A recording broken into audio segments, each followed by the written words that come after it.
but it also applies to each and every one of us. Because tayo lahat, mga kapatid, we are called to be leaders. Amen? Naniniwala po ba tayo, mga kapatid? Na tayo lahat ay tinawag ng ating Panginoong Diyos upang mauna. Amen? Hindi lang po sa ating pamilya, hindi lang po sa ating mga kaibigan. Kasi dapat meron po tayong ginagampanan sa ating buhay, mga kapatid. Kasi tayo po ay tinawag ng ating Panginoon with a great purpose. Amen. Amen? And that is to be a leader. Amen? Kahit sa ngayon, kahit sa tingin mo hindi mo pa napapansin o hindi mo pa nararamdaman na ikaw ay tinawag ng ating Panginoong Diyos upang mag-lead. But deep inside your heart, the Lord has called you dahil ikaw ay may gagampan ng isang mabigat na misyon sa ating buhay na ito. Mga kapatid. Ano po ba ang sabi ng ating Panginoon? Tayo ay humayo. Go ye therefore and make ye disciples. Teach them and disciple them. Mentor. Ganun po ang isang spiritual leader, mga kapatid. Hallelujah. So, sige, basahin po natin ang ating mga verses dito. So, unahin natin itong Luke 16, 1 to 8, mga kapatid. Ang sabi po nito ng nakasulatan. And he said, also unto his disciples, there was a certain rich man, which had a steward. And the same was accused unto him that he has wasted his goods. Ito po isang parable na ibinigay ng ating Panginoong Diyos sa kanyang mga disciples. No? And then sa 2, and he called him, and said unto him, how is that I hear this of thee? Give an account of my stewardship, for thou mayest be no longer steward. So meron po isang katiwala, mga kapatid, na napag-alaman ng kanyang master na hindi siya nagtatrabaho ng maayos. Then sa 3, and the steward said within himself, ano nga sabihin ko, ang gagawin ko? What shall I do? For my Lord taketh away from me the stewardship. Tinanggal na yung kanyang pagiging katiwala. I cannot dig to beg, I am ashamed. Nahihiya po siya magpakaawa sa kanyang Lord. And therefore, I am resolved what to do, that when I put off my stewardship, they may receive me into their houses. So meron siya magandang plano, mga kapatid. But punta tayo sa 5. So he called every one of his Lord's debtors, at kung may utang sa kanyang master. Ang sabi niya dito, ikaw, magkano yung utang mo sa akin, Panginoon? Sabi nung sa 6, and he said, 100 measures of oil. And he said unto him, take thy bill, sit down quickly and write 50. Well, kaya nito, no? Abe, magkano utang mo? 100. Sige, 50 na lang yung utang mo yan, ha? Pero 100 dibayad mo. And then sa 7, and he said to one another, and how much owest thou? And he said, 100 measures of wheat. And he said unto him, sige, bayaran nga. And then 50 lang ilagay. 4 score, ilagay mo na. Sabi dito sa 8, and the Lord commended the unjust steward. Una nagtataka ako, mga kapatid, bakit na kinumin yung isang mandaraya, Panginoon? Pero sabi dito, because he had done wisely. Dahil siya nakapag-isip ng isang magandang paraan. For the children of this world, mga kapatid, are in their generation wiser than the children of light.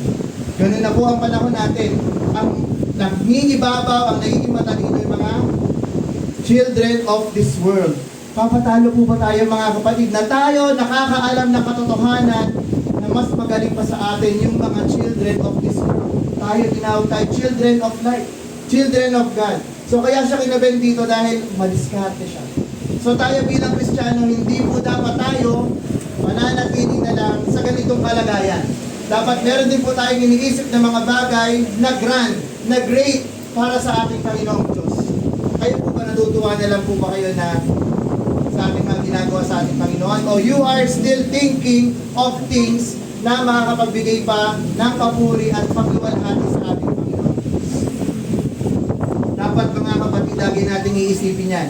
Na kung may gagawin tayo, whether we eat or whether we drink, we should always glorify our Lord Jesus Christ. So dapat mas matalino tayo. Wise dapat tayong mga Christians. Hindi dapat tayo maging mga blind followers. Because as our topic, we should be a good spiritual leader, mga kapatid. And then 1 Corinthians 16:13 to 16. Watch ye, stand fast in the faith. Quit you like men, be strong. Magpakalakas po tayo, mga kapatid. Let all your things be done with charity. 15, I beseech you, brethren, ye know in the house of Stephanas that it is the first fruits of Achaia, that they may have addicted themselves to the ministry of the saints. Ano sabi dito? They have addicted themselves to the ministry. So di po pala masama maging addict, no? Itong mga to, mga anak ng Diyos, naging addict sila saan? Sa paglilingkod sa ating Panginoong Diyos. Amen? So yun sa mabuting bagay yun. In 16, there, that ye submit yourselves unto such and to everyone that helpeth us and labor. So dapat po tayo ay magtulungan sa isa't isa. Amen? Submit to one another at magtrabaho tayo para sa atin. Amen? And then sa 2 Timothy 2:1-7, sabi din dito mga kapatid, thou therefore, my son, be strong in the grace that is in Christ Jesus.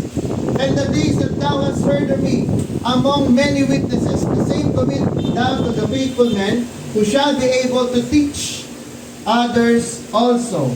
Amen? And then sa 3, thou therefore endure hardness.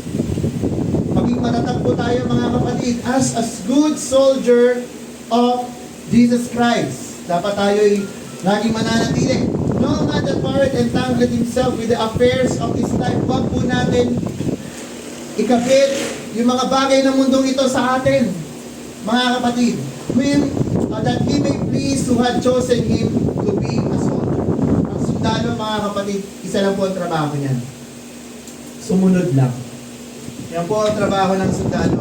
Kaya nga ang motto ng mga sundalo, mga kapatid, kung alam natin, obey first before you complain. Ganyan din po sa ating Panginoon. We need to trust. We need to obey God's word bago tayo mag-complain sa Kanya. Amen? Because sa plano ng ating Panginoon Diyos, lahat yan mabuti.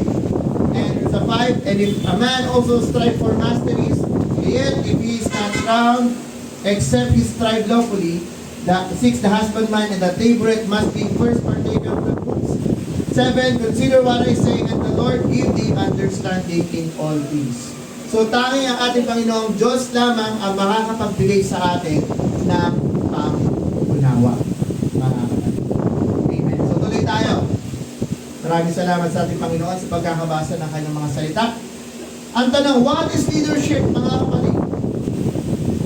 Leadership is the ability of one individual to influence another, to take positive action. So yun po ang meaning ng leadership, na tayo po ay kayang mag-impluensya ng tao na gumawa ng mabuting bagay. But there is also called bad leadership. Mga kapatid, kapag ang leader ay masama, nagkakaroon naman ng negative action ng mga nangyayari. But bilang mga anak ng Diyos, we should always practice spiritual leadership. Amen? Hindi lamang po dito sa church, but in each and every day na ginagawa po natin sa ating mga buhay. Kasi hindi po natatapos yung pagiging anak ng Diyos natin dito lang sa church. Ang pagiging anak ng Diyos po natin, it means to live every day with Christ. Amen? Daily po yan. Hindi lamang siya every Wednesday, hindi lang siya every Friday or every Sunday, but it is an everyday practice, mga kapatid. And the leadership, ayon sa John 20:21, then Jesus said unto them, peace be unto you, as my Father has sent me, even so send I you. So tayo po ay sinugo ng ating Panginoong Diyos upang mag-lead ng mga tao, di ba? The moment that we share the gospel, mga kapatid, we are leading people. We are drawing them near sa ating Panginoong Jesus. So, kahit tayo ay simpleng tao lang, mga kapatid, kahit tayo ay bata pa, kasi sinasabi nila, ay, pastor or brother, bata pa po ako, hindi ko pa po kaya yan. But we are being ordered by God to lead people to Him. Yan po yung trabaho natin, mga kapatid, na ikaw dati ka rin na-lead ng isang tao, ng isang pastor, or ng isang kapatid natin, and you have also the responsibility to lead people to Christ as well. And hindi po natatapos yung trabaho natin na dito, nakaupo na lang po tayo, nakikinig lamang po tayo sa church, but our vision here is to share the gospel and to disciple, mga kapatid. Kaya, Nagagalak po ako lagi kapag meron tayong mga bisita, kapag meron po tayong mga bagong kasama, dahil we are serving the purpose of God. Yung trabaho po natin, ginagawa natin. Kasi minsan nakakalungkot po na, although yes, masaya pa na nakikita ko kayo mga kapatid, but it is also nagiging mas joyful or mas masaya kapag meron tayong mga bagong nakakasama. No? Amen po? Hallelujah. Palakpakan po natin ang ating Panginoon. Basahin po natin, Matthew 4:18 to 22. And Jesus, walking by the Sea of Galilee, saw two brethren. Sino itong dalawang to? Una si Simon, which is lately called Peter, mga kapatid, and Andrew, his brother, casting a net into the sea, for they were fishers, mga mangingisda, mga kapatid. And he said unto them, ang sabi ni Jesus, follow me, and I will make you fishers of men. Hallelujah. And then sabi sa 20, anong sabi dito mga kapatid? And they straightway left their nets, ang sabi, and followed him. Can we repeat? Follow. Amen. And followed him. Sa tagpong ito mga kapatid, wala pong kabog-abog, Peter and Andrew left their nets, left their job, and they have followed Jesus. Ganun po ang pagsunod nila. Di ba nga, sa ngayon, kung ikaw may tatawag sa'yo, nagtatrabaho ka sa opisina, Hoy, kunyari, Pao, halika dito. Sumunod ka sa akin, gagawin kitang fisher of men. Anong kasabihin ng mga tao ngayon? Wait, hindi pa tapos yung shift ko. Mag-out muna ako. Wait lang ha, wait lang Lord.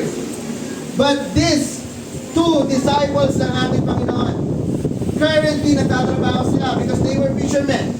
Yes? But anong ginawa nila mga kapatid? Right on the spot, they followed Jesus. Amen.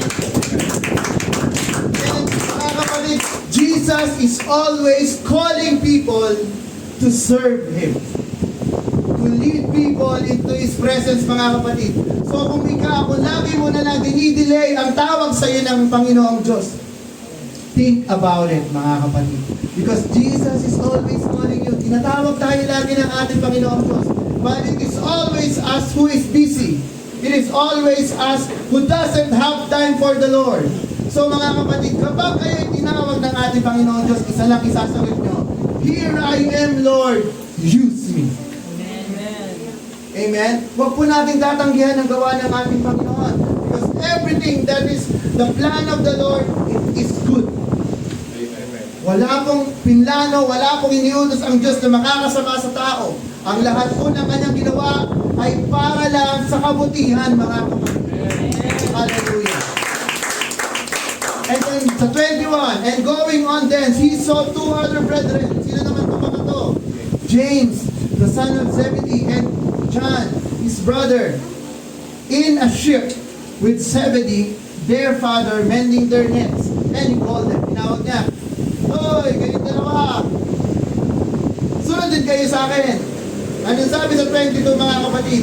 And they immediately left the ship. And, ano dito? Their father. And followed him. Ang tindi nung ano nila, no? Pagsunod.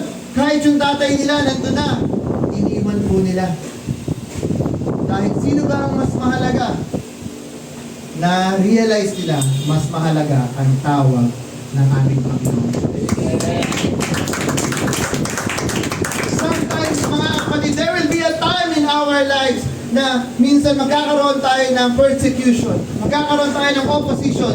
Sometimes even our family, our closest person sa atin, pipigilan tayo. Huwag kang mag-church dyan. Huwag kang pumunta dyan kasi mga mali yan. Huwag ka dyan kasi sayang ang oras mo.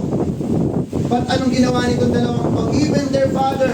Siyempre siguro kung nandun yung tatay nila, huy, trabaho pa tayo. Pero anong ginawa nila? They left the ship and they left their father and they followed Jesus. Amen. And that's how Jesus called the disciples sa isang simpleng pagkatawag. But ngayon, ano na bang problema ng mga Kristiyano? Ano na problema ng mga anak ng Diyos, nakakailang preach, nakakailang turo na si pastor, hindi pa rin natututo. Mga kapatid, let us be wise. Let us ask God to give us wisdom, to teach us to be good leaders, mga kapatid, because God has called us for a greater purpose. Hindi lamang kayo taga-upo dyan, mga kapatid, but you are called to witness, to testify the goodness of God sa mga buhay niyo. Amen. And napakabuti po ng ating Panginoon Diyos. Jesus began His ministry by leading. Hindi po nagpaupo-upo lang ang ating Panginoon. Pagdating po ng ating Panginoon dito sa mundong ito, siya'y nagtrabaho. Siya'y nanguna, kahit nung bata pa siya, mga kapatid, siya ay bumibisita na sa mga templo, nakikipag-usap sa mga Pariseo, sa mga leader ng synagogue. And Jesus lead men all through His ministry. So ang ating Panginoong Jesus, hands-on po siya mag-lead. Hindi siya nag-uutos na. Hindi siya may gagawin, siya ang nangunguna. Dapat ganun tayo, mga anak ng Diyos. Hindi dapat tayo utak boss dito. Ang utak leader, iba po sa boss. Ang leader nangunguna. Kung merong gawain doon, dapat ikaw ang unang napunta doon. Hindi yung mag-uutos na pumunta kayo doon, susunod ako. Hindi. Ang totoong leader, mga kapatid, siya ang nag-aayos ng daan para sa mga sumusunod sa Kanya. And that was as Jesus did in this world. Inayos niya na ang daan patungo sa kaligtasan. Ang dapat mo na lang gawin, sumunod ka sa Panginoong Diyos. Amen. Nilinis na yan ang ating Panginoon Diyos. Di ba kapag pupunta kayo ng probinsya, meron doon mga daan na, di ba madamo? Tapos meron mga daan na parang, sa tingin mo niyapakan na ng mga tao, malinis na, patay na yung mga damo. Ganon ang ginawa ng ating Panginoon. Na ang daan sa kaligtasan, sobrang hirap. Dahil dati, mga kapatid, bago ka maligtas, ang dami mong susundin na mga batas. Diba? Pag isa lang mamali mo sa Ten Commandments, wala na. Makasalanan ka na. But when Jesus came to this world, pinulfill niya ang law. At lahat tayo, we are saved by grace. We are saved through our faith through Jesus. And lahat tayo, mga kapatid, na mga anak ng Diyos, wala kang inambag sa kaligtasan. But only God, with His power, binigay sa atin yung salvation. Napakabuti ng ating Panginoon, no? Amen. And Jesus is the greatest leader who ever walked on earth or in heaven. Mga kapatid, napakarami na lumabas na mga matataas na tao, mga presidenteng sikat, kahit mga bayani, heroes. But si Jesus, kumusta? Hanggang ngayon, mga kapatid, he has lived for more than 2,000 years na nakalipas. But hanggang ngayon, pinag-uusapan pa rin ang Panginoong Jesus. Amen. Diba? Ang mga tao noon, diba sila pumakilala noon? Si Alexander the Great, sila Napoleon, yes, sikat sila, but their achievements is nothing compared sa ating Panginoong Jesus. Amen? And ang Bible, mga kapatid, it has been printed worldwide with millions of copies na wala pong ibang libro ang nasulat na gaya ng ating banal na kasulatan, mga kapatid. And that shows the power of God, the power of His Word, mga kapatid, na ito'y makakarating at pinapatunayan lang ng ating Panginoon na He is the greatest leader. And then next, mga kapatid, go ye, teach, preach, and witness. Dahil itong mundo natin ito, this needs a Christ-like leadership.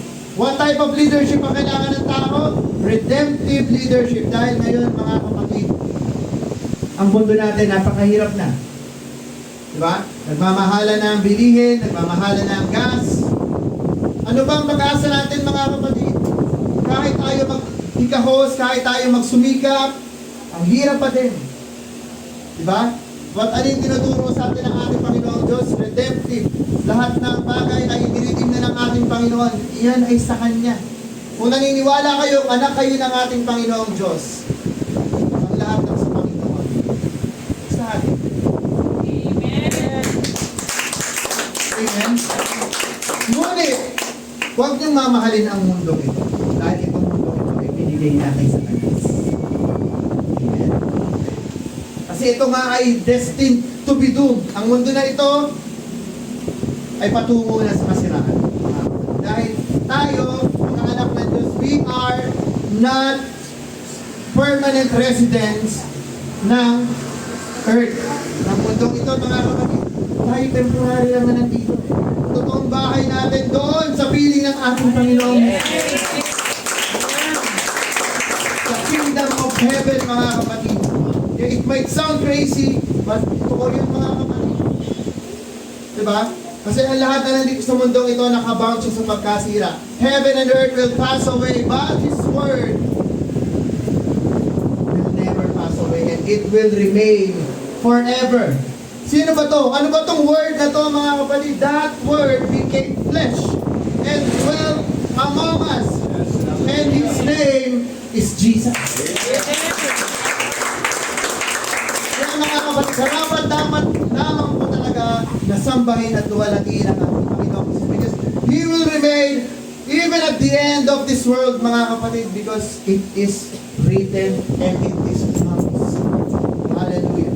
And then leadership is living the abundant life. So, abundant life, dapat tayo daw ay maging masagana, mga kapatid. So, sabi dito sa John 10:10, that thief cometh not but for to steal, to kill, and to destroy. Yan po yung ating kalaban. Siya ay dumarating upang nakawin ang salita ng Diyos na para sana sa iyo. Diba? Na mapapakinggan mo sana, na may matututunan ka sana, ngunit na nakawin siya sa pamagitan ng ano. I-divide ang attention natin. Minsan, nandyan yung cellphone, nandyan yung ibang mga bagay na hindi tayo makikinig dahil divided yung attention natin. To kill, papakain ito yung hope na ibinigay sa atin ng ating Panginoon. Amen. Diba? Na balang araw there will be some life greater than this, pero anong ibubulong sa atin ng kaaway? Hindi naman totoo yan. Hindi naman totoo yan. Tingnan mo, hirap-hirap ng buhay mo. Ayun, lugbok na lugbok, may sakit ka. O, pinagaling ka ba? Mga kapatid, yan ay mga agenda ni Satan. And to destroy, sirain ang anumang na-build para sa Panginoon. Kaya even here in church, Satan is free roaming all around dyan, mga kapatid. So be careful. Because Satan is like a roaring lion, mga kapatid, ready to devour. At alam niyo ba, ang lion, ang pinatarget niyan, yung pinakamahina. Hindi yan nangaatake ng malakas. Sayang naman yung pako niya, pag-ahabol-habulin niya pa yung malakas. Siyempre, ang tatargetin niya, yung pinakamahina. Ganon din po ang ating kaaway. Kapag tayo nanghihina sa ating pananampalataya, nanghihina sa ating Panginoong Diyos, number one target. Yes. Kaya, mga anak ng Diyos, tayo'y laging magpalakasan sa isa't isa. Paano natin yung gagawin? Umattend ng mga gawain. Fellowship. Magbasa ng Word of God. Mag-pray. Mag-devotion. Huwag natin butumin yung ating kaluluwa because ang pagkain po ng ating soul ay ang Word of God. Because He is the bread of life. Amen. But next, ito naman ang ating Panginoon. I am come that they might have. Ano binigay ng ating Panginoon? Life. Buhay, mga kapatid ang binigay. And that they might have it more abundant. Ano ba yung abundant life?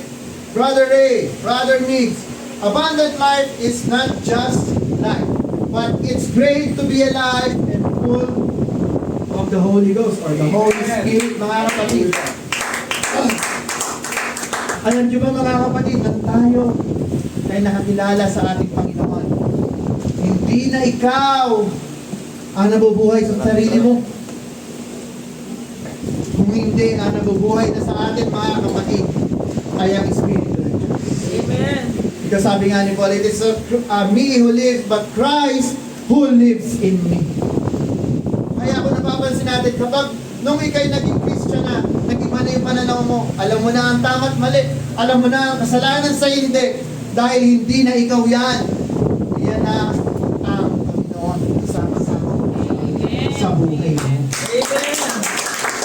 And that's what abundant life is. Kasi, since kasama mo na ang Diyos, and there is none greater than God, higit ka pa sa kung ano naman. Diba? That's why it is abundant. And malalaman natin if you live an abundant life, if you can bring followers. Ibig sabihin, people look up to you. Mga kapatid, nakikita ka nila. Kasi we are the salt and light of the world, mga kapatid. Ang ilaw, hindi naman niya nilalagay sa baba at tinatakpan. Ang ilaw, nilalagay sa taas at nakikita ng mga tao.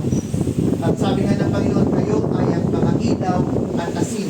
Ang asin, mga kapatid, ay ginagamit para preservative sa mga nabubulok. Di ba nilalagay siya sa karne? Pampasarap. Ang buhay, mga kapatid, hindi masarap pag walang challenges. Amen. Pag ang buhay natin, hayahay lang, hindi fulfilled na. Amen? Kaya minsan ang asin, nagpe-preserve, pag masakit din yan pag pinapahid. Sa sugat, di ba? Ang sakit na. Pag napatangan ng asin yung sugat mo, hindi, bulati ka pag nilagyan mo na asin, di ba? Piglas-piglas siyang gano'n, no? Sumasayaw. Amen. Because, napakatindi po ng influence, ng effect. Dapat tayo mga Kristiyano, hindi dapat tayo maging mga matabang. Amen. Na Christian lang. Dapat kung meron tayong gagawin sa buhay natin, dapat maging ma-influensya tayo, mga kapatid. Hindi lang ma-influensya sa Facebook, hindi lang ma-influensya sa TikTok, ngunit kapag nakikita nila ang Panginoong Jesus sa buhay mo. Kapag makikita ka nila, ay, anak ng Diyos yan.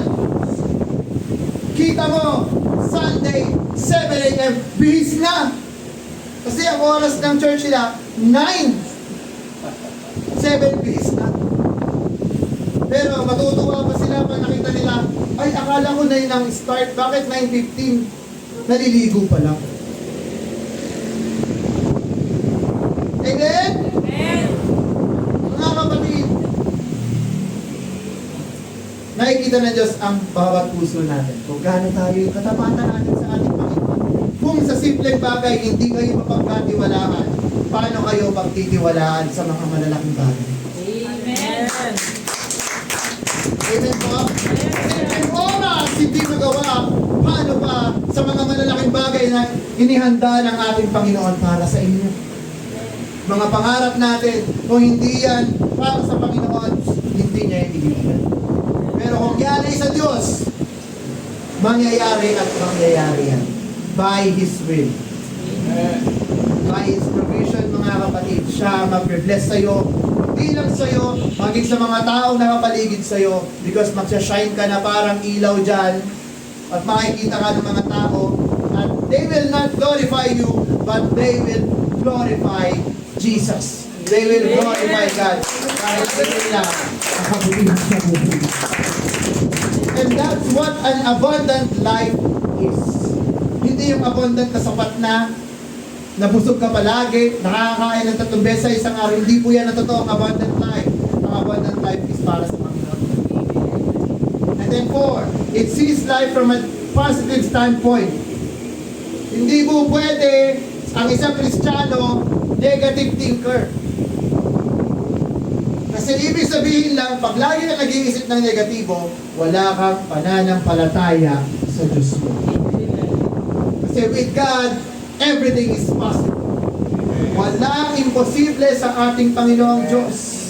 Lahat kaya niyang gawin, mga kapatid. It will all be based with our reaction sa kung ano man ang mga nangyayari sa buhay ko. Ang sabi diyan, you can curse the darkness or light the candle. Pag madilim, mga kapatid, dalawa lang ang option mo. Manatili ka sa kadiliman o mag-ilaw ka. Kung papipiliin tayo, mga kapatid, doon ka sa pangalawa.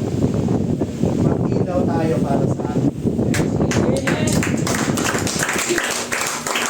Eh darating ang problema sa atin, mga kapatid. Ang ulan, nandiyan, parang problema. You can criticize the rain. Pwede mo sabihin, ano ba yan? Umuulan na naman. Or compliment the rainbow. Dahil every after rain, nandun yung hope na binibigay ng rainbow. Amen. Amen. Alam niyo ba ang symbol ng rainbow? Hindi yan talaga masama. Ngayon na lang pinapasama ng mga mga taong corrupted ng isip. Amen. Di ba? Ginagawa nilang simbolo ang rainbow.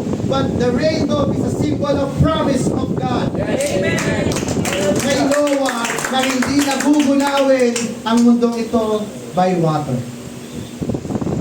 Apoy na. Gugunawin pa rin po.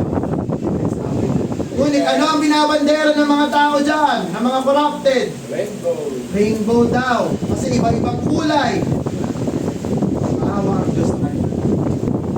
Amen. So maganda pong simbolo ang rainbow. Pag-asa. Symbol of hope. Dahil after sa lahat ng problema, nandun lagi ang Panginoon. Sa dulo ng rainbow.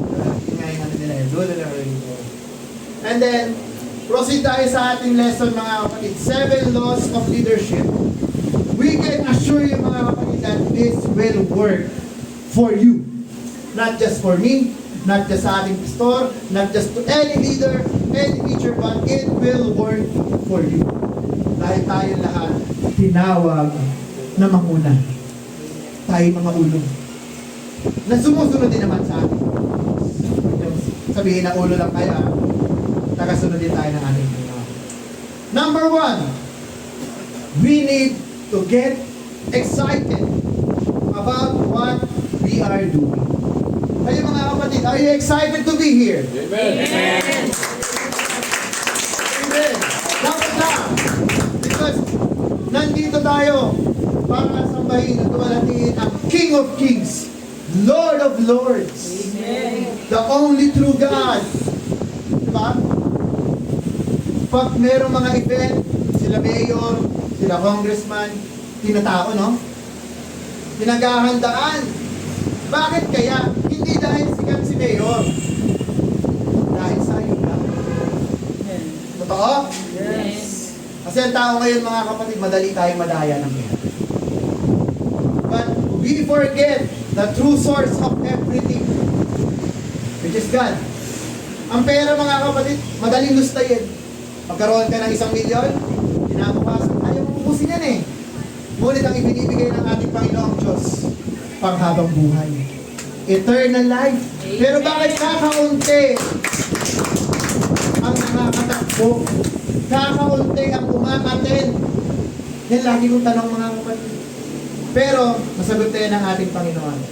Kakaunti lamang talaga makakatakbo sa makipot na daan. At marami pa na nakatagpo na sa makipot na daan, ngunit hindi ito papasukin kasi mahirap na.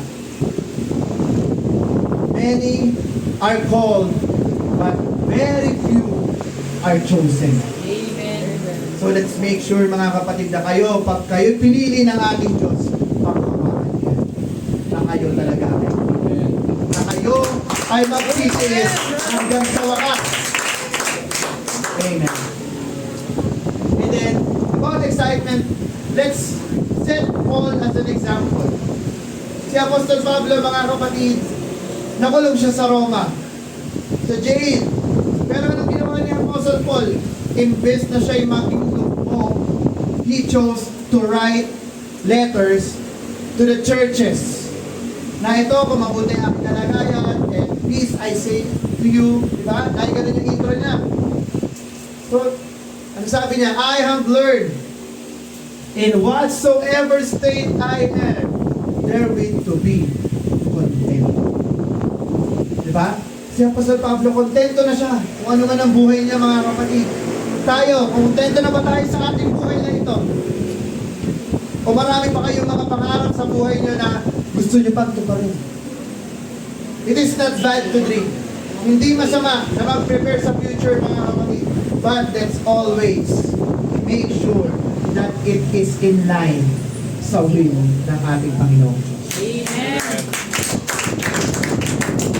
At kung may gagawin tayo, lagi natin ipag-prayer sa ating Panginoon Diyos. Because siya naman ang nag-a-approve ng lahat ng mga bagay. Kung yes ba yan or no. But si Paul, kahit siya nasa pinaka-lowest state ng buhay niya, mahirap po ang makulong. Kasi nakikita ko po dati yung mga nasa jail, kasi tumira po kami dati sa tabing ilog. Tapos natabi lang po namin yung Bacoor Municipal Jail. Ang hirap po ng kalagayan nila. Hindi ka makatayo. Lahat sila nakaganon lang. upo kasi wala namang pwestuhan. Yung freedom wala. Diba? But ito si Paul, kahit siya'y nakakulong, he has learned to be content. Dapat tayo mga kapatid, kahit ano mang mangyari sa buhay natin, kontento dapat tayo. Amen. Sabi sa Philippians 1:11, being filled with the fruits of righteousness, which are by Jesus Christ, unto the glory and praise of God. So paano natin siya magagawa? Ang excitement na yan, if we are being filled with the fruits of righteousness. Paano ba tayo magkakaroon ng fruits of the Spirit? If we live by the Spirit. If we walk with the Spirit, mga kapatid. Kung sinasabuhay natin ang Word of God, dyan ang bunga tayo. Ano ba ang fruits of the Spirit, mga kapatid? Love, joy, diba? Endurance, dyan, kindness. Marami. Puro kabutihang bagay. Kung hindi pa nakikita yan sa'yo, it just means na hindi ka pa talaga lumala ka kasama ng Spirit. Yun lang po yun. Kasi sa lahat ng bagay, dun mo lang makikita ang katunayan sa mga bunga. Ang isang puno, hindi mo alam kung anong puno yan kung hindi mo makikita ang bunga. Diba? Ano ba punong to? Kala mo mangga. Basta munga ng santol. Hindi santol siya kasi hindi mo pwede mamunga ng santol ang mangga. So ang anak ng Diyos, pag ikaw ay anak ng Diyos, hindi pwedeng mamunga ng masama ang anak ng Diyos. At hindi rin pwedeng mamunga ng mabuti ang mga anak ni Satanas. Totoo, di ba? Kasi kung ano ang puno, ganun din ang bunga. Amen po? Nag-agree naman lahat. Everybody say amen. Kaya kung tayo ay anak ng Diyos, dapat ang makikita sa atin mga bunga ng pagiging anak ng Diyos. Dapat wala nang marites. Dapat wala nang tampuhin. Dapat wala nang pagkakampi-kampi. Wala nang siraan. Walang galit. Kaya ba natin yun, mga kapatid? Pag sa sarili mo, sinabi mo, Lord, hindi ko kaya. Magpapago tayo sa ating Panginoon Diyos. Dahil hindi yan ang plano niya para sa iyo. Ang mga anak ng Diyos nagmamahalan. Love one another as you love yourself. Amen. Nagmamahalan dapat tayo. Amen po. Palakpakan po natin ang ating Panginoon. Paano po natin makikita yung excitement? So, ito po sa next. Grass is not greener on the other side. And then work is spelled work no matter what side of the fence you are on. Kapag tayo naglilingkod sa ating Panginoon, kapag feeling mo, paulit-ulit na lang yung ginagawa ko lagi na lang, nakakanta na lang ako palagi, nakikinig, sawa na. Mga kapatid, huwag po natin pagsawaan ang mga bagay patungkol sa ating Panginoon. Amen? Dapat nandun pa rin yung excitement mo na, uy, Sunday na naman. Yes, makikita ko na naman una, Panginoong Diyos. Pangalawa, makikita ko na naman yung mga brothers and sisters ko with Christ. Diba? Siyempre dapat excited din tayo sa mga kasama natin. Makikita ko na naman yung kapatid ko, na-miss ko siya. Every Sunday ko na siya nakikita Diba? Amen. Hindi yung pagkadating mo ng linggo, nakikita ko na naman yan. Diba? Bakit naman? Makikita ko na naman yan. Sana wala na lang siya. Sama po yun mga kapatid. Amen. Tayo po'y tinawag ng ating Panginoong Diyos upang mabigyan ng pusong nagmamahal. Amen. Amen. Sa lahat na nagmamahal. Yan. Ano ba tayo nagmamahal? Matigas nga. Nagmamahal. Amen. So how to get excited? One, we need to realize the importance of what we are doing. Minsan kasi maraming tao hindi nag-excite kasi hindi nila alam kung anong ginagawa nila. Bakit nga ba ako nandito sa church? Hindi ko alam Dapat you need to know. Why are you here? Bakit ka ba naglilingkod sa ating Panginoong Diyos? Bakit ka ba nagpapagal? Bakit ka naghahandog? Dapat alam mo. Diba? And the only reason why you do this, dahil sa unang commandment, you shall love the Lord your God, with all your heart, all your soul, with all your mind, and with all your strength. Kapag mahal mo ang ating Panginoong Diyos, lahat ng ginagawa mo para sa Kanya, it is an act of Amen. an act of worship. Because only God deserves the worship na galing sa atin. Diba? Sabi nga ng Panginoon, walang magpupuri sa akin. Kahit ang mga bato na yan, kaya niyang bigyan ng buhay, magpuri. Hindi lugi ang Panginoon kung ikaw hindi mag-worship. Kung ikaw hindi maglilingkod sa Kanya, hindi lugi ang Diyos. Kayo ang lugi kapag hindi kayo nagiging tapat sa ating Panginoon. Ang ating Panginoong Diyos ay Diyos kahit anong mangyari. Pero tayo, binibigyan tayo ng pagkakataon ng Diyos para tayo makaramdam ng joy, ng kapayapaan sa tuwing binibigyan natin yung kaluwalhatian sa Panginoong Diyos. Binababa niya ang presensya niya, pinapalitan niya ang lungkot ng kasiyahan, pinapalitan niya ang pagod ng kalakasan, ang pagod ng kalabangan. Pero ang binibigay sa atin ng ating Panginoong Diyos. Kung meron ka nararamdaman, di ba, pag-pray mo, Lord, nahihirapan ako, Lord, may sakit ako, and the Lord grants healing. Diba, wala po imposible sa ating Panginoon Diyos. Lahat po na bagay, kaya niyang ibigay kung kanino niya naisip ibigay. Amen? And then two, you need to realize the urgency of what you're doing. Kung gaano ba ito kahalaga. Kasi yung importance, kahalagahan, yung urgency, yung timeline. Diba? Kung maalala nyo, yung tinawag ang Apostol Pablo, disciple na si Peter, si Andrew, urgent, di ba? Ano sabi ng Panginoong Jesus? Follow me. Ano ang sagot? Ano ang tugon ng mga disciples? Sumunod kaagad-agad. Because they know the urgency of the call of God. Mga kapatid, hindi na kailangan i-delay pa. Dahil tinatawag na ako ng Lord eh. Kailangan ko sumunod. Kahit ano pang ginagawa ko. Iwanan. Kahit tayo mga Kristiyano, if you feel and if you know that you have the calling of the Lord, live what you are doing. Ibigay mo ang buhay mo para sa Panginoon. I-alay mo.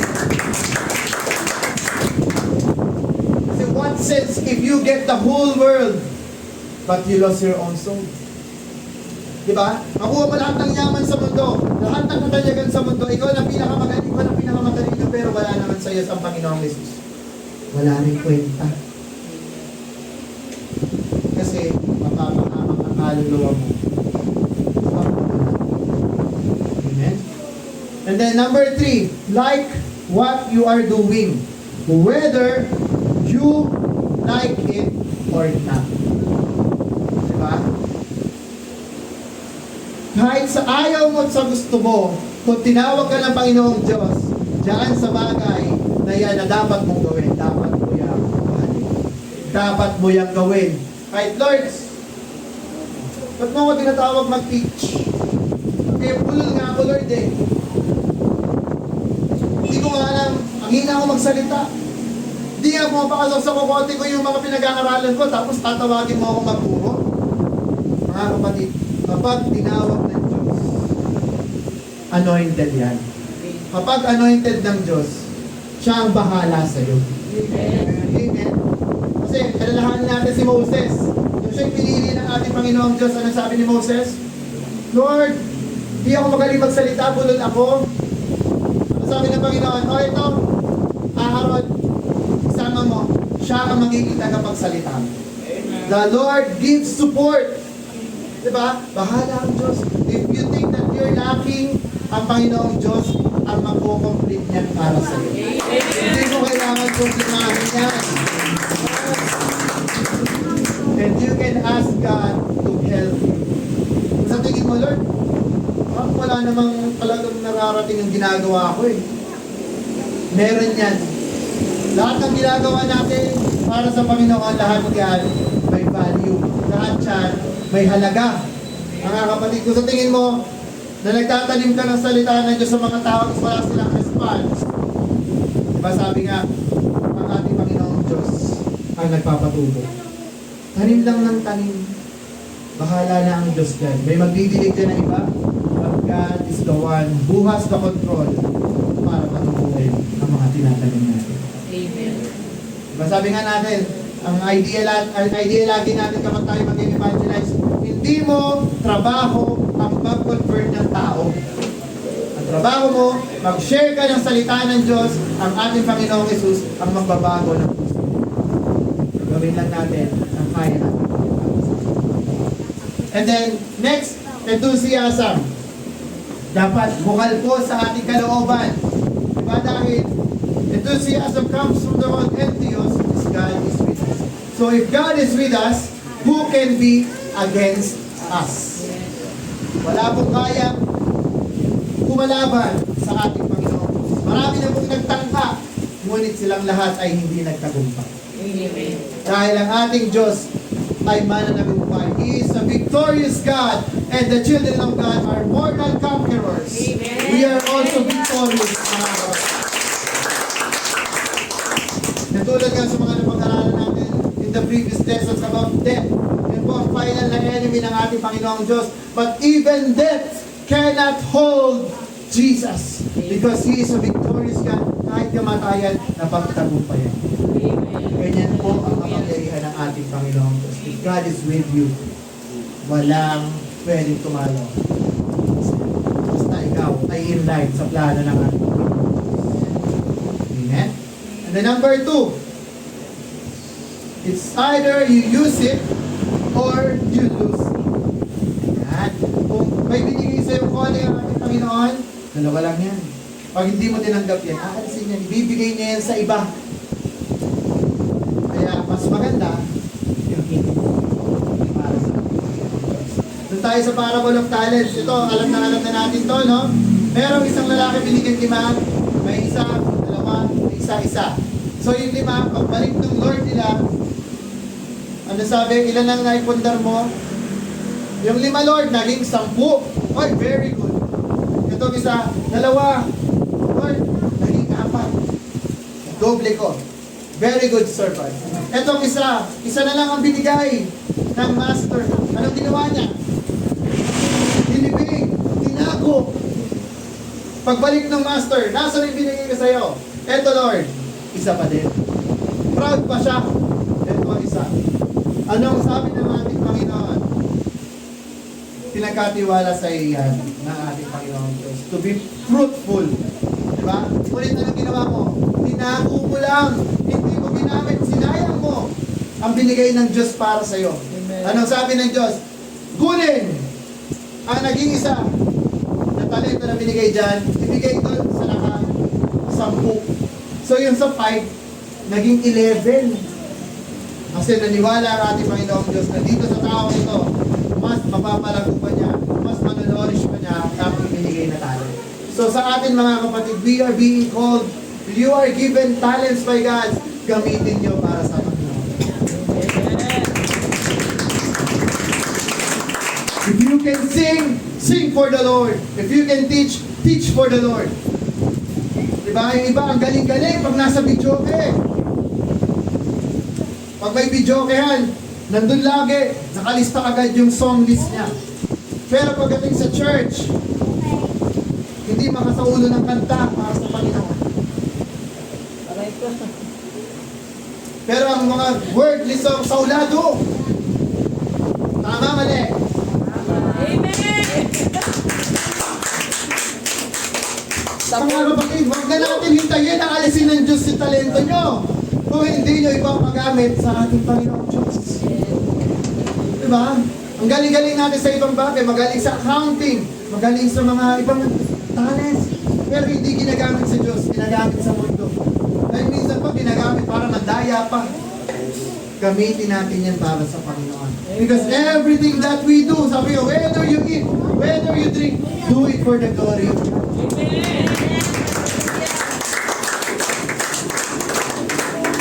Kasi mga kapatid, ang lahat lang ng ginagawa natin ang patungkol sa Panginoon, yun lang po yung naiipon doon sa kaharian niya. Yung mga bagay na ginagawa natin na para lang sa sarili natin, naiiwan lang yan dito. Ang legacy na iiwan mo dito. Yes, ikaw na pinakamagaling, ikaw na pinakatanyag na tao dito, but your legacy will just stay here. At pag nasira na ang mundo ito, pag wala ng tao sa earth, wala na makakaalala sa'yo. But if you have left a legacy, if you're doing your best para sa Panginoong Diyos, lahat po yan nakasulat. Lahat po yan naaalala ng ating Panginoong Diyos. And once na tayo po nandun na, sinalubong na ang ating Panginoon, the Lord God will tell you, well done, my good and faithful servant. Dahil pinagkatiwalaan tayo ng Diyos ng mga kaluluwa na yan. Because we are called to lead, mga kapatid. At yung mga kaluluwa na under na nasa iyo na pinagkatiwala ng ating Diyos, you need to nourish them. You need to feed them. Dahil ang utos nila Diyos, feed my sheep. Hindi lamang po trabaho ng pastor yan. Trabaho natin yan. Dahil tayo may mga kilala rin tayo na pwede natin sharean. Pero mas mabigat ang trabaho ng mga pastor. Dahil siya ay pinagkatiwalaan sa mas malaking kawan. But we, in our families, we have this small flocks. Diba? Sa family mo, ikaw na ang naniniwala sa Panginoong Diyos na tunay. Nandyan yung persecution. Nandyan yung mga bagay na tutiligsain ka. Mali naman yung pinaniniwalaan nyo. Ako, mamamatay ako. Sarado kandado. Eto na lang, hindi ako lalabas dito. Diba? Maraming ganyan. Kami naman ligtas. Sasabihin na ibang religiyon. Kapag tumiwalag kayo sa amin, babay na kayo, impyerno na kayo, kami lang. Yun yung may mga spaceship. Diba? Ngunit tayo, naniniwala tayo sa kapangyarihan ng mahal. Na walang ibang makakapagita sa'yo. Hindi si pastor, hindi si Kuya Vic, hindi ang nanay mo, hindi ang tatay mo, kundi ang Panginoong Jesus lang ang makakapagita.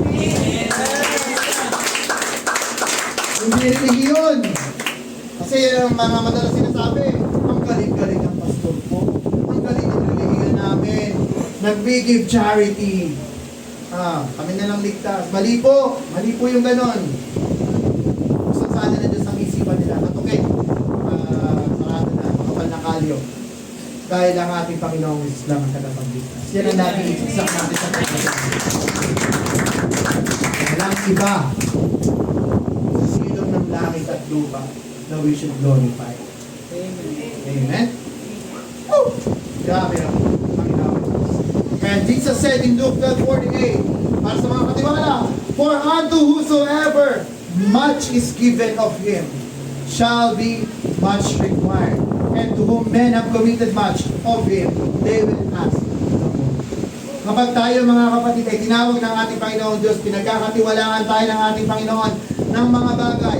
Kung ikaw ay pinagkatiwalaan sa malaki, malaki rin ang inaasahan ng Diyos sa'yo.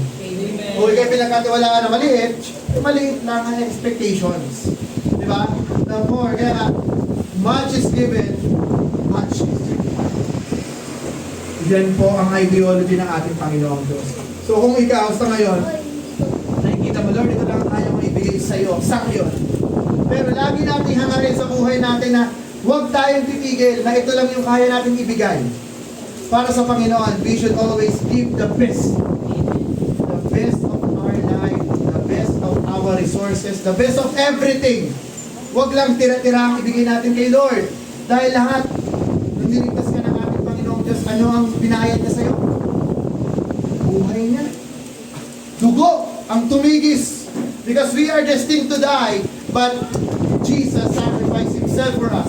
And kulang na kulang, kahit ibigay mo man lahat buong buhay mo sa Panginoon, kulang yung pambayad sa Kanya. Pero ano ugali natin mga tao? Lagi natin hinuhuli ang ating Lord sa listahan natin. Dapat, we should always put God first. Amen. Amen? Ang bait pa nga ng Panginoon sabi niya, seek ye first the kingdom of God and His righteousness, and all of these things shall be added unto you. Unahin mo daw ang kaharian ng Diyos at ang kanyang katwiran. Hindi pangako. Ano sabi? At ang lahat ay idaragdag sa iyo. Diba?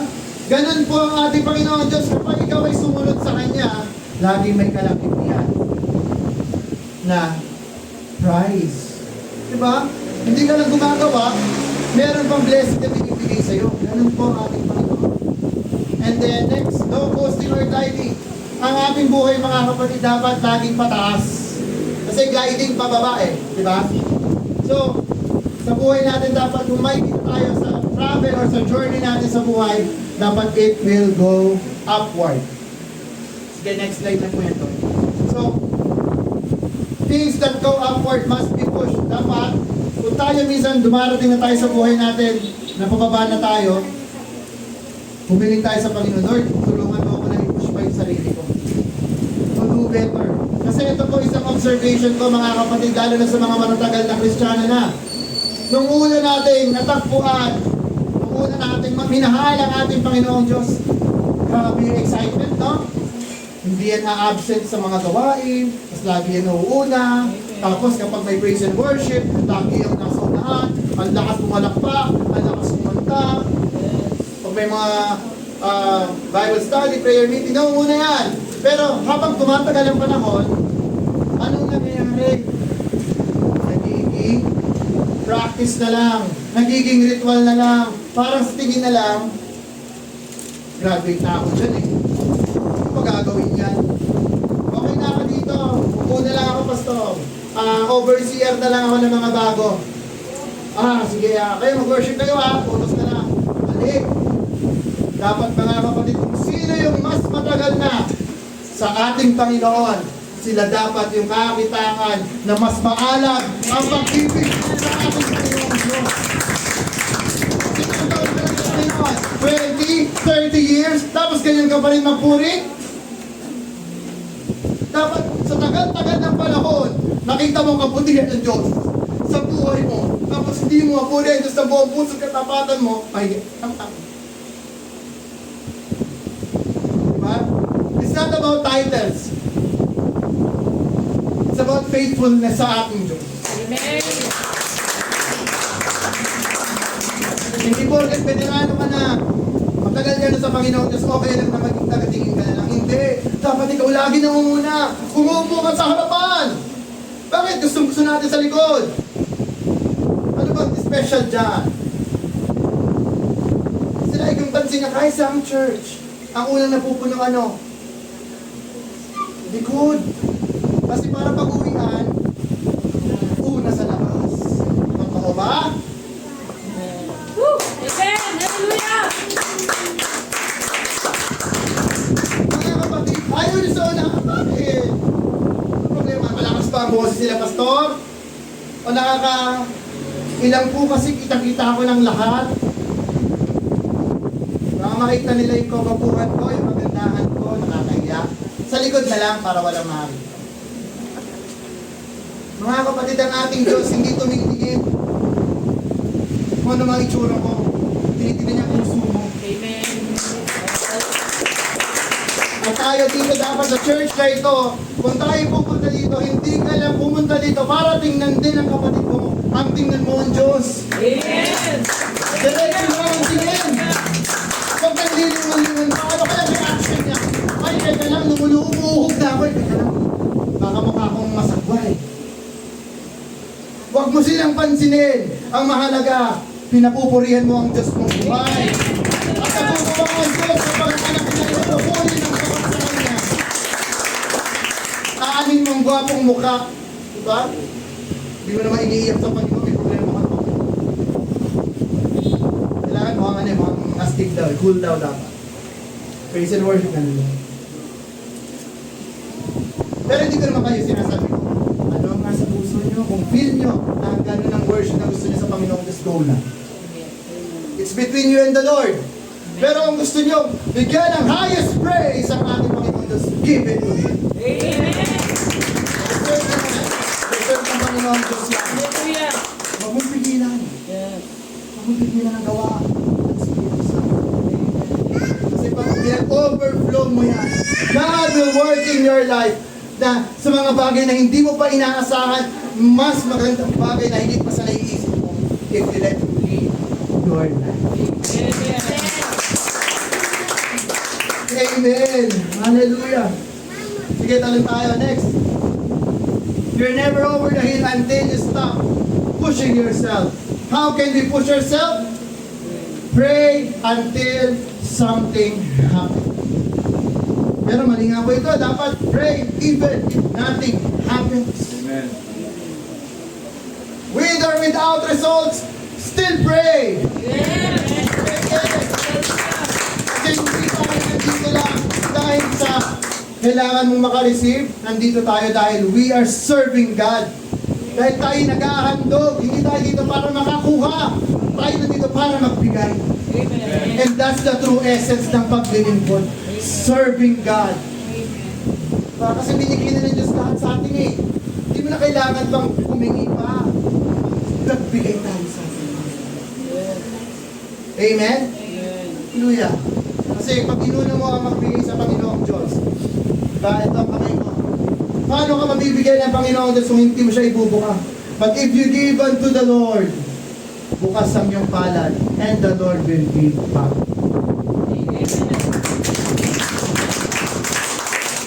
Kaya isa yun sa mga motto ko sa buhay, na okay lang mapagod, basta para.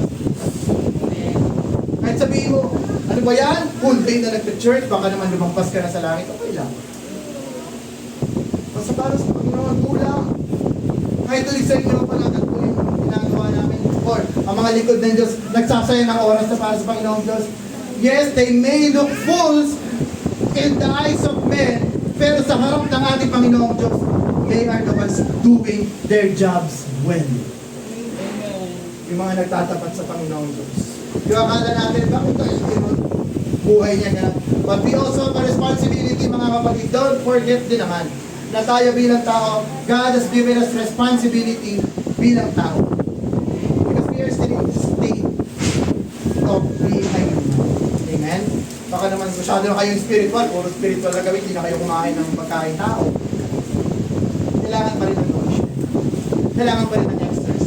Kailangan pa rin gumawa para mabuhay. Magtrabaho. Diba? But God will always provide you with the things you need. Amen? Pero wag natin i-starve yung spirit pa rin natin. Make sure na kung may puso, lagi yung spirit natin. Amen? And then, use talents, mind, body, energy. Lack of use will destroy anything.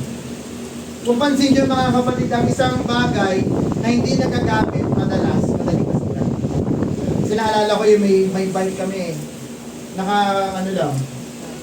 Nakatabi lang. Sira agad. Kasi kinalawang na eh. Hindi na gumagalaw yung mga gear. Pero ang isang bagay na gamit, tapos well-oiled, iniingatan, gumagalaw. Amen. Tama po, di ba? Ang sapatos. Kapag ang sapatos, in-stock mo lang, 1 taon. Paggamit mo ulit, wasak. Totoo, di ba? Tanggal ang swelas. Kasi tagal di ginamit. Pero ang isang sapatos na gamit araw-araw, kahit na butas-butas na yan, pero tibay. Di ba? Ganyan po ang ating paggawa sa atin. Na kapag tayo patuloy na nagpapagamit sa ating Panginoon, lalo tayo nagiging efficient. Lalo tayo nagiging magaling. Para sa Panginoon Diyos. At ikaw na hindi nagpapagamit sa Panginoon, balang araw tatanggalin yung Christians. Amen. Kaya, may talent, magpagamit. Sayangin. Diba? And then, number 3, do something whether it's perfect or not. Yan. So, gumawa pa rin tayo. Kahit tingin mo, Lord, parang sablay. Diba? Sabi siguro ni Moses nung matatawirin sila sa Red Sea. Pinutusan siya na Diyos, tawid kayo ng Red Sea. Siguro kung logical si Moses, sabihin ni Moses, paano kami tatawid dyan? Dagat yan, Lord. Pero, anong ginawa ni Moses? Nanampalataya sa ating Panginoon Diyos. Anong ginawa ng ating Panginoon Diyos? He parted the Red Sea. And gano'n ang ating Panginoon Diyos gumawa ng himala, mga kapatid. Whether it seems impossible, pero sa ating Panginoon Diyos, kaya niyang gawin yan. Walang imposible sa Panginoon. Diba? May mga bagay na iniisip sa Panginoon na mukhang imposible. Magtiwala lang kayo sa ating Panginoon Diyos at ibibigay niya yan according to His will. Pero wag tayo lagi umasa na kapag pumili kayo, ibibigay na ganun. Lagi yung according to the will of God. Kasi hindi ikaw ang masusunod ang Diyos. And yung example ko kanina si Moses. Moses, hindi siya magaling magsalita, but God gave him an assistant, which is si Aaron, to help him. And then what stops us, mga kapatid? Next slide. It is pride. Yan ang number one sin na ever since the world began. Yan ang first sin na ginawin ni Lucifer. Bago pa mangyari ang creation. Pride. Ano sabi ni Lucifer? Ako din, balang araw, tabi ng Diyos. Kapantay. Kapantay lang yun ha. Hindi niya sinabi sa puso niya, ihigitan niya ang Panginoon. Pero ano sabi ng Diyos? Arumal-dumal. Kasi iisa lang ang Diyos. Kaya, dun pa lang mga kapatid, magpaka na kayo. Kung tatlo ang Diyos, magagalit siya sa dalawa. Kasi ayaw niyang may kapantay. Amen? Gets nyo? Kasi nag-iisa lang siya. No one beside me. No one before me. Our God is one God. Amen. And that was He proclaimed in Israel. At hindi yun nagbago. He never proclaimed that He is three. He proclaimed He is one. Ang lahat ng mga nangyayari, lahat ng mga interpretasyon ng mga tao sa ngayon, it is just based on people's interpretation. Because it is never written that God is three. It is written God is one God. Dapat malinaw sa ating mga tao. Pero bakit nalilito ang mga tao? Kasi yun na yung nakasanayan. Yun na yung nakaituro. Na tatlo, Diyos Ama, Diyos Anak, Spirit Santo. Magkakaiba sila, but they are one. Yan ang sabi na nga, di ba? Magkakaiba sila, but they are one. But anong sinasabi ng ating banal na kasulatan? Na God is only one God. At kung ano man yung mga hindi natin maintindihan, let us ask God to explain it. Kasi knowledge of man, kumpara sa knowledge ng Diyos, kakarampot na. But what we need to believe is what it is written in the book of the Bible. Diba? Yan po pinakabasihan natin. Kasi mahirap po eh. Ang mga theologies, marami po kasi naglabasa ng theologies, mga scholars, na nag-research about the Word of God. But tayo, mga matatalinong Kristiyano, ang tanging sasandigan natin ay ang banal na kasulatan. Amen. Because that speaks truth. Amen? And then, sabi dito, pride stops people from doing something.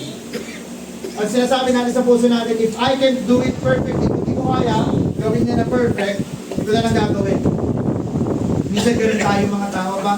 Gusto natin, bago tayo magplano, dapat perfect lahat. Ideal. Di ba kahit sa pagkuha ng asawa, dapat perfect. Diba ganun na, ganun naman lagi, di ba? Hindi ka naman kukuha ng hindi mo gusto. Dapat ideal. Lahat tayo may ideal man, ideal woman. But God has a different search for perfect na kapatid. Para sa Kanya, ang perfect kung ano yung mag-help sa'yo para lumago. Kung ano yung tutulong sa'yo para ikaw ay mas umaling pa para sa Panginoong Diyos. Yun ang perfecto para sa Kanya. Amen? And then major imperfection and will produce dreams while others are doing something. Kapag tayo, lagi natin ini na perfect tayo. Ang mangyayari, nakakarami na yung iba sa paggawa, ikaw, wala ka pang natapos. Ang binigay sa akin example niyan mga kapatid, meron akong bakery. May mga tauhan ako. Meron akong isang tao, perfectionist siya. Magaling siya mag-bake. Meron din naman akong isa dito, hindi naman ganun kagaling, pero okay naman gumawa. So pinag-bake ko sila ng cake. Itong isa, sa 24 hours, ang nagawa nila, 2. Itong isa, na okay naman, nagawa niya 10. Kasi yung isa, hindi na perfect. Itong isa, yung 10 na yun, okay naman ang quality. So, ang mas mahalaga mga kapatid, we will do not just for perfection because we will do it dahil ito ay utos ng ating Panginoon. And dahil sa pag-ibig natin sa ating Panginoon. Amen. Amen. Sige, talon tayo sa 4 mga kapatid. We need to give in order for us to give. Kaya sinasabi ko kanina, paano ka makapagbibigay kung ikaw hindi ka marunong magbigay? Paano ka makakakuha kung hindi ka marunong mag-abot? Amen? And sa 2 Corinthians 9:7, ang sabi dito, God loves a cheerful giver. Lagi yung sinasabi sa atin sa giving natin, di ba? Jesus said in Matthew 10:8, freely ye have received. Freely give. So dapat, kung magbibigay tayo, walang iniisip na kapalit. Kasi minsan yun yung mali natin eh. Kasi sinasabi lagi sa mga simbahan, pag kayo'y nagbigay, dodoblehin niya ng Diyos. Ang mga tao, uy, bibigay ako. 1,000 kapalit. Times 2. 2K. Maling kaisipan. Tamang puso, maling motibo. Dapat kayo magbibigay mga kapatid. Freely give. Pag yun ay binigay niyo, sa Diyos na yun. Huwag din ang isipin kung saan mapupunta yun. Minsan yan din ang mali ng mga churches. Kapag nagbigay, wala, hindi ko naman nakita kung saan pinasas ng church. Ano ka palang pinasa na lang yun? Mga kapatid, para sa Diyos yun. Wala na kayong pake kung saan gamitin yun. Yun ay bigay mo. Kayo ba, pag nagbigay pa kayo sa isang tao, o kaya nagpasahod kayo ng empleyado, kayo ba nagkocontrol kung saan niya gagastusin yun? Hindi, di ba? Ganun din po ang pagbibigay natin sa Panginoon. Pag nagbigay kayo, wag na kayong mag-ano pa ng anong kapalit. Ibigay mo nga eh. At ang Diyos na ang bahala sa iyo, magpala sa iyo sa binigay mo. Dami-dami pangako ng ating Panginoong Diyos. Kapag inuna mo kaharian niya, bibigay niya lahat ng pangangailangan mo. Amen? And hindi lamang po pera ang hinihingi sa atin ng ating Panginoong Diyos. Time, oras. Mas valuable pa ang time kaysa sa money. Mga kapatid, ang oras di mo maibabalik. Ang pera kaya mong ibalik yan anytime. Ang oras pag lumipas, wala na. Wasted time. Pag tumunganga ka dyan ng isang oras, yung isang oras mo, lumungkas na. Hindi mo naman pinibalikan yan. Lord, teka, ibalik mo naman yung 1 hour ko. Wala pong ganon. Pero ang pera, pag binigay mo, hindi mo babalik. Talents. We should always give our talents. Treasure. Sino ba ang treasure mo? Jesus dapat ang ating treasure. Amen? And you should give Him to others as well. No? May treasure ko si Jesus. Kapakilala ko sa iyo si Jesus. Yan ang kayamanan ko. Dahil siya ang lahat para sa iyo. And that's how we share the word of God. Kasi kung makikita nila na, bakit ganyan ka? Kahit despite ang dami mong problema, masaya ka pa din. Because I have Jesus in my heart. And He is everything I could ever ask for. Wala nang, sabi nga sa awit, wala nang hahanapin pa. Wala nang nanaisin pa. Di ba? Kundi mamalagi sa piling mo. Ganun po dapat ang turing natin sa ating Panginoon. He is the greatest treasure that you'll ever find. Amen po? Palakpakan natin ang ating Panginoon. And number 5, allow yourself exposure. Dapat, kung kayo tinawag na maging leader, practice nyo. Huwag lamang kayong uupo lang dyan. Kung meron kayong calling, nararamdaman nyo, may calling yata ako. Hilingin mo sa Panginoon Diyos na gamitin. Kasi minsan, ang isang tao, pag kulang sa exposure, hindi na nagmamature. Hindi lumalago. Tulad yan ng isang halaman. Ang isang halaman, pag pinanim mo, tapos hindi mo siya pinapasinagan sa araw, nagiging malusot. Ganyan din po tayo mga Kristiyano. Kapag tayo binigyan ng task ng ating Panginoon, dapat ma-expose ka. Gamitin mo. Na kapag sinabi na you need to share the Word of God, i-share mo. Huwag lang yung tinatago mo lang. Kasi pag tinatago mo lang yan, magiging malusot ka sa harapan.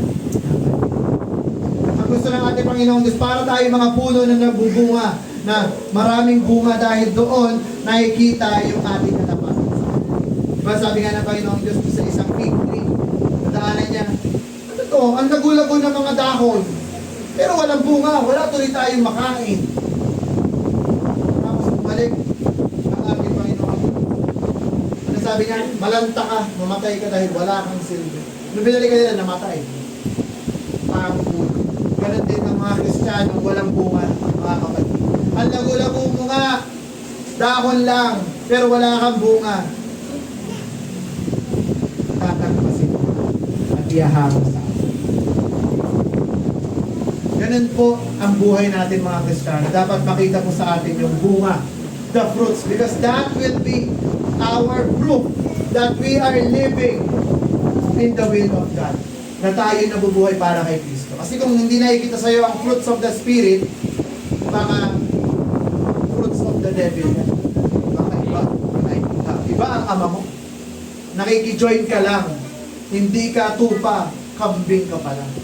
Kasi ang tupa at kambing magkahawig. Pero magkaiba. Ganyan.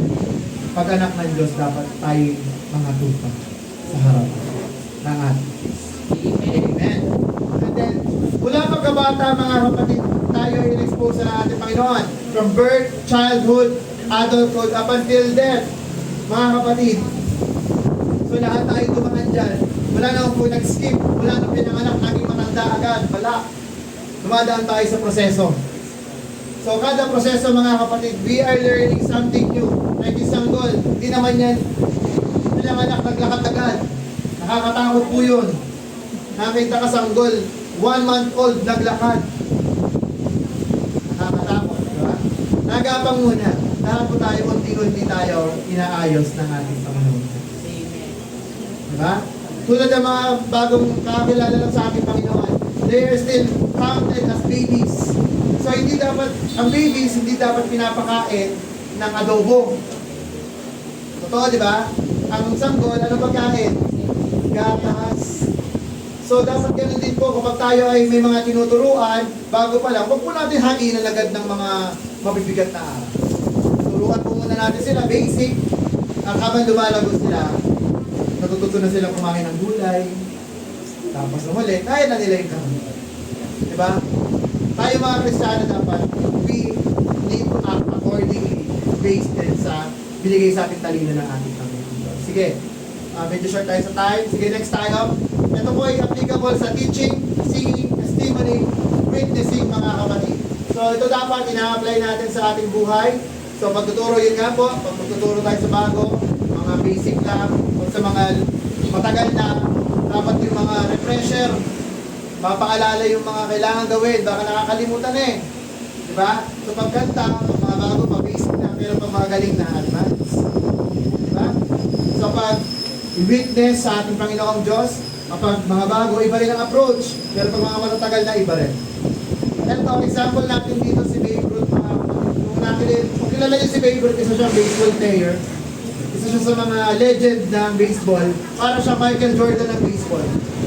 Pinakamagaling. So ito si Babe Ruth. Although meron siyang 740 na home run, pero out of it, ilan yung failure niya?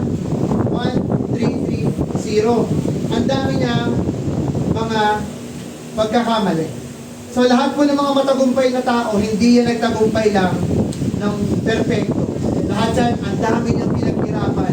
Ang daming dinanas na training bago nila na-achieve yung mga achievement. At tayo pong mga Kristiyano, the reason why we are experiencing trials and persecutions and oppositions is para pagharap natin dun sa ating Panginoong Diyos, batak na batak ka na. Kayang-kaya mo na ang mga trials sa binigay ng ating Panginoong Diyos. Kaya na tayo bibigyan ng crown of life doon, tsaka ng masabihan ng well done eh. Nasabihan ka ba ng well done kung umupo ka lang dyan? Well done, anak, ang galing mong makinig ng word of God. Di ba parang kulang yung achievement? Mga kapatid, gusto nyo ganun lang yung sabihin sa inyo ng ating Panginoong Diyos? Well done, kasi perfect attendance ka sa Bible study, prayer meeting, at Sunday. Pero gusto nyo, sabihin sa inyo, well done, anak, nakapag-preach ka or nakapag-encourage ka ng mga tao na magpuri sa amin. Nakapag-soul win ka ng mga 10 souls. Di ba ang laki yung achievement nun para sa ating Panginoon? Gusto nyo ba yun? Amen. Amen. Kaya dapat mga kapatid, magsikap tayo, hilingin natin sa ating Panginoon na bigyan tayo ng kakayahan para magawa natin yung mga tao. And then, sige, let's go. 6, make all plans flexible. So, ito mga kapatid, ang lahat ng plano natin dapat kaya natin mag-adjust bilang isang leader. Because sometimes, one of our plans, it may fail. Pero dapat may plan B, may plan C. Diba? Kasi ganun dapat eh. Dire-diretso lang tayo sa ating Panginoon. Hindi po moto ng Kristiyano ang tumitigil. At hindi moto ng Kristiyano ang tumatalikod. Sabi nga, if you have decided to follow Jesus, there's no turning back. Wala nang ayawan dito, mga kapatid. Kasi huwag mo nang sayangin, napili ka na, tapos aalis ka pa sa piling ng Diyos. Sayang ang pinaghirapan mo sa Panginoon. Diba? Maigi pa, kung ikaw lang pala magiging makasalanan sa dulo ng buhay mo, dapat simula pa lang, nagkasala ka na lang. Sayang naman. Nag-enjoy ka pa sana sa kasalanan mo. Pero kung ikaw naging Kristiyano ka na, tapos magde-decide ka sa dulo ng buhay mo, ayoko na Lord, I quit. Sayang ang binigay mo. But it will happen. Maraming Kristiyano, mga kapatid, they will knock at heaven's door. Ang sasabihin nila, Lord, Lord, buksan mo kami. Sisigaw sila doon. Sasabihin nila, nakapagpalayas kami ng evil spirit gamit ang pangalan mo. Baka kami magsabi doon, nag-preach kami ng word mo sa mga tao. Nagpagaling kami in your name, Jesus. But anong sabi ng Panginoon Diyos? Lumayo kayo, lumayas kayo sa aking harapan pagkat hindi ko kayo aking kilala. And that's a fair warning sa lahat ng mga Kristiyano na even the elect, even the chosen, they can still not enter the kingdom of God kung hindi kayo magiging matalino sa paglilingkod nyo sa ating Panginoon. Takot. No? Na kahit pala mga pinili, pwedeng hindi piliin ng Diyos. Because He has all the decision, mga kapatid, kahit na maglingkod ka dyan, ang buong puso katapatan mo, wala rin naman talaga sa puso mo yan. At ginagawa mo lang siya because meron kang agenda, because you want to look great in front of your brethren, dahil gusto mo lang maging sikat. Maling agenda yan. Isuko natin yan sa ating Panginoong Diyos. Hindi kailangan ng Diyos na magaling dito. Ang kailangan ng Diyos dito, matapat na Kristiyano.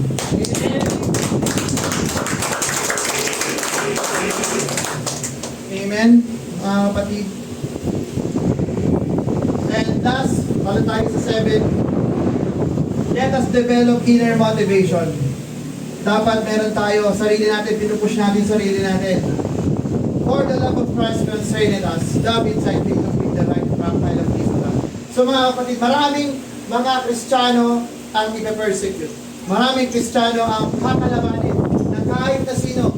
Kapag ikaw nga nag-post ka sa social media ng isang post na talagang doctrine natin, maraming mag-o-oppose niya. But be ready mga kapatid, because if you uphold the truth, maraming kakalaban na liars. Because lies is everywhere. Ang mundong ito is full of liars. But only God is the truth. Amen. Kung may panghahawakan tayo mga kapatid, lagi tayo sumandig sa katotohanan na ibinibigay ng banal na kasulatan. Na ibinibigay ng Word of God, because Jesus is the way, the truth, and the life. No one comes to the Father except through Him. Amen. Salamat po ang daan, mga kapatid. Lagi niyong tatandaan. Hindi si Pastor, hindi Anielka, hindi si Brother Ray, hindi kahit na sino mang dyan na nandyan. Only Jesus is the way Amen. sa kaligtasan. Kaya wala sa motto natin dito to idolize people. No. Let's make Jesus famous. Huwag yung church natin. Yes, amen. Lagi natin i-priority. Kung hindi man makilala ang church natin, makilala nila si Jesus sa buhay mo. Yes, amen. Hallelujah. And that's our main goal bilang spiritual leader, mga kapatid, is to lead people, to draw people near to God. Tayo yung mga magiging ilaw, gabay, ng mga tao na nasa kadiliman, mga kapatid, na kapag nakita ka nila, makikita nila ang buhay mo, ay isa siyang tapat na halagan ni Kristo. Bakit siya naging tapat? It's because of God. And glory to God, pupurihin nila ang ating Panginoon. Dahil sa mga ginagawa. Mga kapatid, hindi pa huli ang lahat para sa atin. Dahil you are called, you are chosen. Huwag mong sayangin ang pagkakapili sa ng ating Panginoong Diyos. Yes, we are doing things na dito sa mundong ito to live, but always think about it. Sabi nga ni Paul, tinuro ng nakaraan, to live is Christ. Ibigay mo lahat, and to die is gain. Sa iyo mo pupunta lahat. ng binigay ng ating Panginoong Diyos. And that is the gift of eternal life, mga kapatid. Yun naman talaga yung inaasam natin. Kaya tayo nag-serve sa ating Panginoong Diyos. Because we have been given this gift at kailangan natin pang hawakan. At hindi natin siya ginagawa dahil ayaw mo siya mawala. Ginagawa mo yung mga bagay na yun dahil love mo ang Diyos mo. And He deserves all the glory, all the honor, all the praises dahil siya ay Diyos. Hallelujah.